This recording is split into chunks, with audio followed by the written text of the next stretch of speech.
चलिए दोस्तों, मैं देवेश कुमार पाठक एस्ट्रोलॉजर आप सभी का अपने YouTube चैनल अल्टीमेट ज्योतिष गुरु में हृदय से वंदन करता हूं। एक बहुत ही महत्वपूर्ण वीडियो दे रहा हूं राजस्थान के बारे में।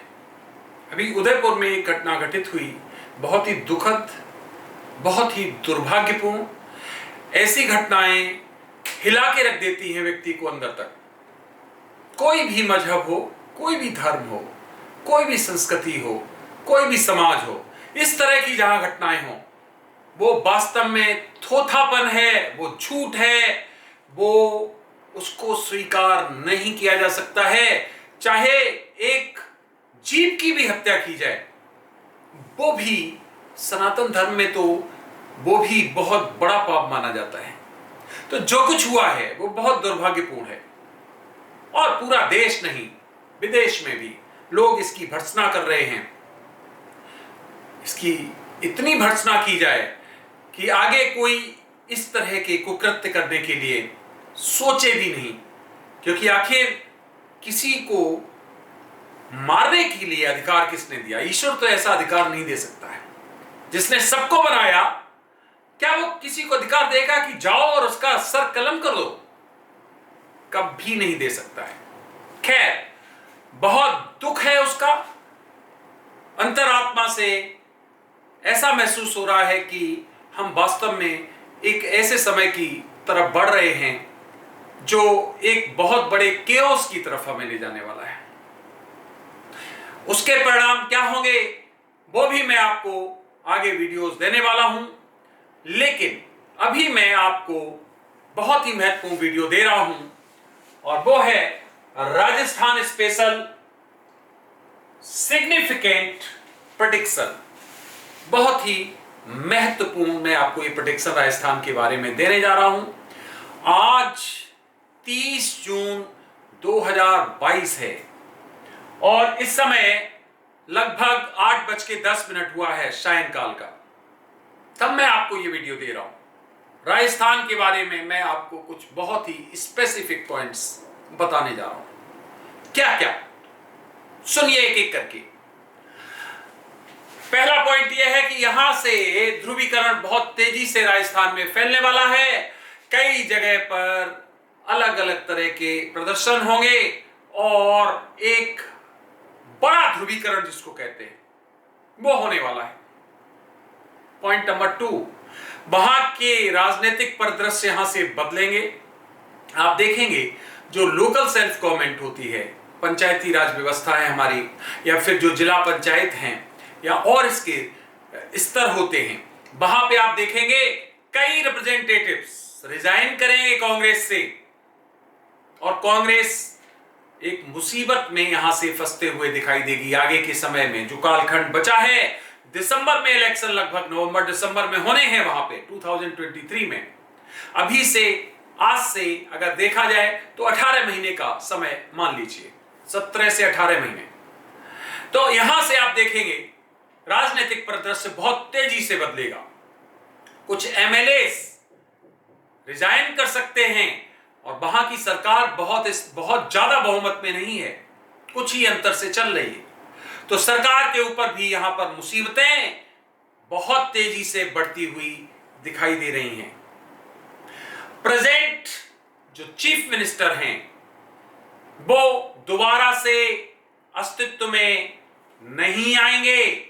जो भी चुनाव होंगे, जब भी होंगे, नहीं आएंगे। ध्यान रखिए, ये चुनाव समय से पहले दिखाई दे रहे हैं। अगला पॉइंट, अब यहां विशेष बात है कि कांग्रेस की परिस्थिति क्या होने वाली है और बीजेपी में कौन सा नया चेहरा उभरने वाला है। जो पीछे जो चीफ मिनिस्टरशिप जिनके पास थी, महारानी के पास, उसके साथ ही एक कोई बहुत महत्वपूर्ण चेहरा, एक चेहरा नहीं, रादर हम कहेंगे चेहरे तो 2-3 आने वाले हैं बीजेपी से, लेकिन एक चेहरा बहुत ही महत्वपूर्ण आने वाला है जो चीफ मिनिस्टरशिप के लिए भी एक बहुत बड़ा कॉम्पिटिटर सिद्ध होगा। अब नाम आपके दिमाग में आए होंगे, कई नाम आ गए होंगे, लेकिन मैं आपको कुछ इनिशियल्स बताऊंगा जो आपको इस बात के संकेत देंगे कि आखिर कौन वहां चीफ मिनिस्टर बन सकता है और किस पार्टी की क्या स्थिति आगे हो सकती है। तो ध्यान रखिए, जो मैंने कैलकुलेट किया है आज की डेट फिर नोट कर लीजिए। कांग्रेस का पतन राजस्थान में अवश्यंभावी है। उसकी जो मैंने सीट्स कैलकुलेट की हैं 18 महीने पहले बता रहा हूं, हो सकता है मध्यवर्ती चुनाव हो, पहले हो, उसके बारे में भी मैं वीडियो दूंगा असेस करके आपको, उसको भी प्रेडिक्ट करूंगा। जब भी चुनाव होंगे ध्यान रखिए, तो कांग्रेस की जो सीटें हैं वो 32 से 43 के बीच, मैक्सिमम 43, 32 मिनिमम, 32 से 43 तक दिखाई दे रही। आगे क्या परिस्थिति बनती है, कमी हो सकती है, मैं आपको आगे फिर बताऊंगा। अगर और कोई कारण होते हैं तो उनका भी वीडियो दूंगा, लेकिन आज की डेट पे जो मैंने असेसमेंट किया है 32 से 43 के बीच में सीट्स आ रही हैं। आगे मैं कोशिश करूंगा कि इसको और फिक्स करूं। अगली परिस्थिति, यहां पर बीजेपी की तरफ से दो बहुत ही महत्वपूर्ण हमें नाम समझ में आ रहे हैं, जिनके मैं आपको इनिशियल बताई दे रहा हूं। एक का इनिशियल है आर और एक का इनिशियल है जी। ये दो महत्वपूर्ण इनिशियल्स आ रहे हैं जिसमें महत्वपूर्ण भूमिका निभाई जाएगी, आर एंड जी। आप देखेंगे बीजेपी में दो ये इनिशियल्स अगले चुनाव तक बहुत ही महत्वपूर्ण भूमिका निभाने वाले हैं और चीफ मिनिस्टरशिप के लिए इनके नाम प्राइम होंगे, महत्वपूर्ण होंगे। उसके बारे में भी आगे मैं वीडियो दूंगा कि आखिर कितने परसेंट चांस हैं कि कौन उसमें चीफ मिनिस्टर बन सकता है। तो फ्रेंड्स, कांग्रेस का पतन राजस्थान में भी शुरू हो रहा है। आज 30 जून को मैं वीडियो दे रहा हूं। आप देखेंगे सीनेरियो कि यहां से कई उनके पदाधिकारी कांग्रेस के रिजाइन करने वाले हैं, कई उनका साथ छोड़ने वाले हैं, कुछ प्रत्यक्ष रूप से, कुछ अप्रत्यक्ष रूप से, और कांग्रेस की हुलिया वहां पर बिगड़ने वाली है और अगले चुनाव में कांग्रेस धरातल पर आने वाली है। बहुत कम सीट्स उसको मिलने वाली है। यह मैंने आपको इसलिए विवेचन दिया कि अधीर मत होइए। निश्चित तौर पे हम ये नहीं कह रहे हैं कि वो शासन अच्छा नहीं कर रहे हैं, लेकिन हाँ, जो असंतोष है लोगों में, जो वहां पर लगातार घटनाक्रम हो रहा है, वो जरूर कुछ ना कुछ पॉइंट आउट कर रहा है कि इस तरह का शासन नहीं होना चाहिए जहां आप प्रिजुडिस्ड होकर काम करें। तो फ्रेंड्स, आप समझ गए, मैंने इतने एडवांस में ये वीडियो दे दिया। इसका मतलब मान लीजिए जाते जाते आपको पंच लाइन दिए जा रहा हूं कि राजस्थान की सरकार अब हॉट वाटर में आने वाली है। आप देखेंगे कि ये कार्यकाल पूरा करना उनके लिए लोहे के चने चबाने के बराबर सिद्ध होगा। लोहे के चने चबाने का मतलब आप समझ गए, पल पल पे अब हिंड्रेंसेस उपस्थित होंगे और इसका मतलब सरकार पूरा कार्यकाल करने में इतना असहाय महसूस करेगी। आप देखेंगे आगे के समय में ये सब कुछ घटित होने वाला है। तो आपने ये वीडियो देखा राजस्थान के ऊपर, मैंने आपको वादा किया था कि मैं दूंगा।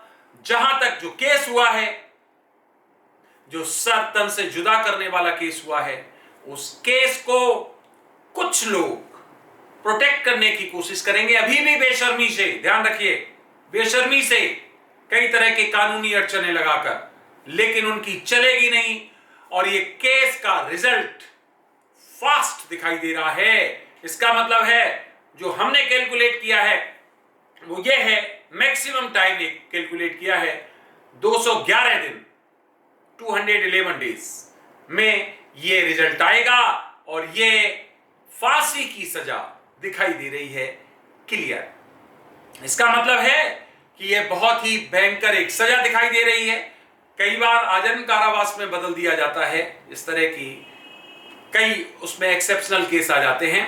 तो फांसी की सजा दिखाई दे रही है। अगर किसी तरह से डाइल्यूट किया गया तो आजीवन कारावास, इससे कम कुछ नहीं दिखाई दे रहा है। तो इसका मतलब फ्रेंड्स, अधीर मत होइए। प्रजातंत्र है, हमारा संविधान है और संविधान के तहत पूरी न्याय प्रणाली है। किसी ने भी अगर ऐसा, चाहे वो किसी धर्म का हो, अगर ऐसा कृत्य किया है जो कानून के खिलाफ है तो निश्चित तौर पर उसके अगेंस्ट विधिक कार्यवाही होगी, इसमें कोई शक नहीं है। हमारी न्याय व्यवस्था निश्चित तौर पे बहुत ही स्ट्रांगली और बहुत ही इफेक्टिवली काम कर रही है।